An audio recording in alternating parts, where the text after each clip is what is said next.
तर विद्यार्थी मित्रांनो, आज आपण बघणार आहोत अपूर्णांक आधार, जो आपल्याला स्कॉलरशिपच्या एक्झामला एक महत्त्वाचा धडा ठरणार आहे. तर या धड्यामध्ये आपण शिकणार आहोत की अपूर्णांक काय आहेत, ते कसे असतात, त्यांना मांडायचं कसं, त्यांना ओळखायचं कसं आणि त्याच्यावर आधारित काही उदाहरणं. तर सगळ्यात पहिले लक्षात घ्या की पूर्णांक आणि अपूर्णांक यामध्ये नेमका काय फरक असतो. आता या ठिकाणी मी तुम्हाला काही वाक्य लिहून दाखवली आहे, तर ती वाक्य पहा. बघा, मी 10 रुपयाचा पेन विकत घेतला. दुसरं वाक्य आहे कोहलीने 25 धावा केल्या. तिसरं वाक्य आहे बुमराने 5 विकेट घेतल्या.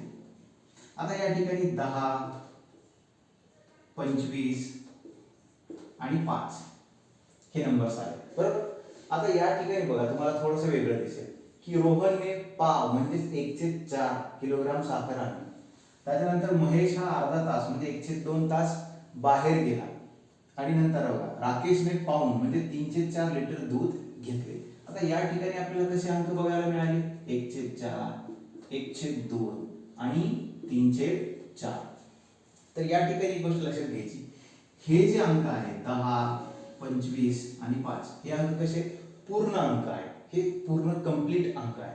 पण या ठिकाणी तुम्ही जर का बघता 1/4, 1/2 आणि 3/4 हे काय आहेत? हे अपूर्ण संख्या आहेत. आणि म्हणूनच या अपूर्ण संख्येला आपण काय म्हणतो? अपूर्णांक म्हणतो. काय म्हणतो? अपूर्णांक. ठीक आहे. चला तर आता पुढे पाहू. चला आता पुढे बघायचे. आता तुम्हाला या ठिकाणी मी 4 छोटे छोटे वर्तुळ काढून दाखवले, बरोबर. आता समजा हे वर्तुळ समजा, पिझ्झा समजा किंवा पोळी समजा. ठीक आहे. बघा, आता ह्या पोळीचे आपण 4 तुकडे केले. ठीक आहे. आपण म्हणतो नाही चतकोर पोळी दे, मला चतकोरच पोळी दे, चतकोर भाकर दे. ठीक आहे. तर आता याप्रमाणे बघा, आता समजा ही एक पोळी आहे आणि या पोळीमधला आपण काय केला? एक चौथा भाग घेतला. ठीक आहे. एक भाग घेतला या 4 मधला. तर याला आपण कसं लिहिणार की 1/4 लिहिणार. म्हणजे 4 भागापैकी आपण किती भाग घेतला? एक भाग घेतला. ठीक आहे. म्हणून 1/4 लिहिणार याला. ठीक आहे.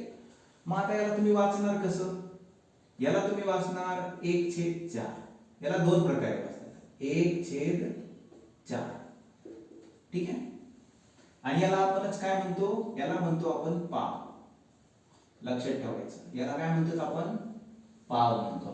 कारण का की पाव भाग हा काय आहे? संपूर्ण पोळीचा काय आहे? हा पाव भाग आहे. म्हणजे 4 भागापैकी आपण इथं एक भाग घेतला. ठीक आहे. वाचन त्याचं काय करायचं? 1/4 किंवा पाव हे तुम्हाला माहित पाहिजे. जे तुम्ही इंग्लिश मीडियमचे असाल तर याला 1/4 असं म्हणतात. ठीक आहे. आणि याला लिहितात की 1/4. ठीक आहे. आता याच्यानंतर बघा, दिलेल्या आकृतीमध्ये आता किती भाग घेतलेत मी?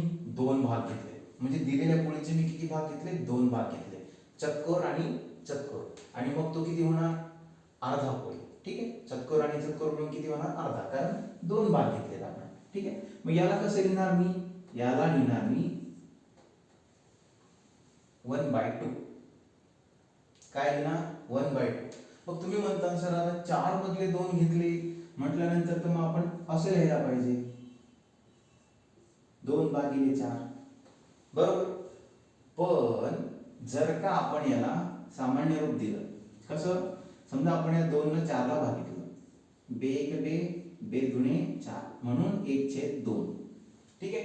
मग आता याला तुम्ही कसं लिहिणार? याला लिहिणार तुम्ही 1/2. ठीक आहे. आणि यालाच काय लिहिणार? अर्धा. दिलेल्या भागाचा काय आहे? हा अर्धा भाग आपण या ठिकाणी घेतला. ठीक आहे. आता ही जी प्रोसेस आहे बघा, इथे मी भागिले करून दाखवले तुम्हाला. 2/4 केले आणि त्यानंतर 2 ला, या 2 ला काय केलं? 2 ला आणि 4 ला भागितलं, आपल्याला 1 आणि 2 मिळाले म्हणून 1/2 लिहिलं. ठीक आहे. कन्फ्युज व्हायचं नाही. त्याच्यानंतर बघा, आता खालच्या आकृतीमध्ये, तिसऱ्या नंबरच्या आकृतीमध्ये, ठीक आहे, हा तक्ता नीट समजून घ्या. ठीक आहे. हा तक्ता व्यवस्थित समजून घ्या की कशा प्रकारे आपण त्याचे भाग करतोय आणि प्रत्येक भागाला आपण काय नाव दिले, त्याला वाचतोय कसं, आणि त्याला गणिती भाषेमध्ये आपण काय नाव दिले, हे तुम्हाला महत्वाचं आहे. कारण तुम्हाला परीक्षेमध्ये असे प्रश्न विचारू शकतात की रवी दुकानात गेला आणि त्याने 5 किलो 5.5 किलो साखर आणली, किंवा 5 किलो आणि अर्धा किलो साखर आणली, तर मग ती किती साखर आणली हे तुम्हाला अर्धा म्हणजे कळालं पाहिजे, पाव म्हणजे कळालं पाहिजे, पाऊण म्हणजे कळालं पाहिजे. ठीक आहे, त्यासाठी हा तक्ता महत्वाचा आहे. हा तक्ता तुम्ही नीट लक्ष देऊन ऐकायचं आणि हा तक्ता बघायचा. नाही समजल्यास वापस व्हिडिओ करायचा आणि पुन्हा पहिल्यापासून बघायचा. ठीक आहे, फक्त कंटाळा करायचा. ठीक आहे, आता याच्यानंतर तिसरी आकृती बघा. तिसऱ्या आकृतीमध्ये काय केलेलं आहे की पूर्ण पोळीचे किती भाग घेतलेत आपण? 3 भाग घेतलेत. म्हणून याला आपण काय लिहिणार? 3/4 लिहिणार. बरोबर, याला वाचणार कसं? 3/4. ठीक आहे, मग आता याला पाव, याला अर्धा आणि याला काय लिहिणार मग? पाऊण. याला लिहिणार आपण पाऊण. ठीक आहे, याला लिहिणार आपण पाऊण. आता चौथा बघा. चौथ्याला काय केले? पूर्ण गोल केले. म्हणजे हा काय आहे? एक पूर्ण आहे. ठीक आहे, एक काय आहे? हा पूर्ण आहे. आता इथं छेद वगैरे आहे का? नाही. या संख्या कशा आहेत? अपूर्ण आहेत. या संख्या कशा आहेत? अपूर्ण आहेत. म्हणून याला अपूर्णांक म्हणतो आपण. पण आता एक इथं पूर्ण आहे की नाही? मग आता हा पूर्ण असणार. पूर्ण एक आहे. हा काय आहे? पूर्ण एक. दिस इज द होल वन. ठीक आहे, आणि हा काय आहे? एक पूर्ण आहे.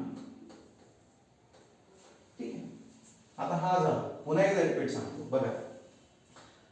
एका चपातीची, आता मुद्दाम पोळी म्हणतोय, चपाती म्हणतोय. ठीक आहे, कारण आपल्याला समजायला सोपं. आता एका चपातीची मी काय केली? फक्त चतकोर भाग घेतला. चतकोर भाग घेतल्यामुळे काय केलं? 1/4 लिहिला. कारण का? एकूण 4 भागापैकी मी फक्त एक भाग घेतला. मग त्याला लिहिले आपण 1/4 आणि त्यालाच काय म्हटले आपण? पाव म्हटले. ठीक आहे, दुसऱ्या आकृतीमध्ये बघा. आता काय केले? एका पोळीमध्ये किती भाग घेतले? 2 भाग घेतले. आणि 2 मधले मग काय केले आपण? इथं 2/4 लिहिलं होतं, पण त्याला सामान्य रूप दिला आणि मग आपल्याला किती मिळालं? 1/2 मिळालं. ठीक आहे, आणि त्यालाच आपण काय म्हणतो? अर्धा म्हणतो. बरोबर, त्याच्यानंतर 3 बघा. आता या पोळीमध्ये काय केले आपण? 3 भाग घेतले आणि 3 भाग घेतल्यावर 3/4 लिहिले. कारण का? 4 मध्ये आपण किती भाग घेतले? 3 भाग घेतले. आणि मग याला लिहिलं आपण 3/4 आणि यालाच आपण काय म्हटलं? पाऊण. आणि चौथ्या आकृतीमध्ये बघा, पूर्ण एक पोळी घेऊन टाकली आपण. पूर्ण एक पोळी तुम्ही खाऊन टाकली, तुम्हाला खूप भूक लागली होती आणि मी पूर्ण एक घेतली म्हणून काय लिहिलं?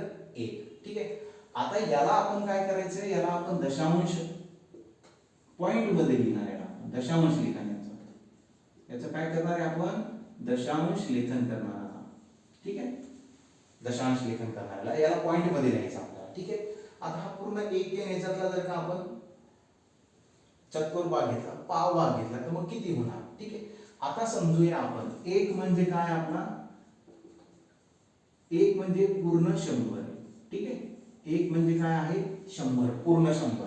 ठीक आहे, मग आता 100 मधला पाव घेतला म्हणजे किती होईल रे तो? 0.25. ठीक आहे, समजा तुम्ही 1 रुपया आहे, 100 रुपये आहे, त्याच्यात 25 रुपये घेतले म्हणजे तो पाव घेतला. म्हणून एकाला काय लिहिणार आपण? पाव भागाला 0.25 लिहिणार. ठीक आहे, आता इथं अर्धा भाग आहे. ठीक आहे, आता या अर्ध्या भागाला काय लिहिणार आपण? 0.50, कारण तो पूर्ण झालाय का? बघा आता इथं दशांश मध्ये काय येतंय? कारण या संख्या कशा आहेत? अपूर्ण आहेत. पूर्ण आहेत का? नाही. जर का या पूर्ण असल्या असत्या तर इथं दशांश लेखन आलं असतं का? नसतं आलं. पण इथं संख्या अपूर्ण आहेत म्हणून दशांश लेखन सुद्धा काय येतं? इथं अपूर्ण येतं, दशांश मध्ये येतं, पॉइंट मध्ये येतं. ठीक आहे, आता बघा इथे काय घेतलं आपण? पाऊण घेतली, पाऊण पोळी घेतली, म्हणून आपण याला काय लिहिणार? 0.75 लिहिणार. याला काय लिहिणार? 0.75 लिहिणार. ठीक आहे, आणि शेवटी बघा एकला काय लिहिणार आपण? एकच लिहिणार. आता एक पूर्ण आहे, हा पूर्णांक आहे, हा पूर्णांक नाहीये. ठीक आहे, बघा आता तुम्हाला या ठिकाणी क्लिअर झालं असेल. जर का संख्या ही अपूर्णांकात असेल तर त्याचं दशांश लेखन येतं. ठीक आहे, आणि जर का संख्या पूर्ण असेल, जशी आता एक पूर्ण आहे, मग त्याचं लेखन पण कसं येणार? पूर्णांकात येणार. ओके, आता हा तक्ता एकदा व्यवस्थित बघून घ्या आणि मग आता याच्यावरचे काय करायचं आपल्याला पुढच्या व्हिडिओमध्ये आपण यावरती एक्झाम्पल सोडवणार. ठीक आहे, तोपर्यंत थँक्यू.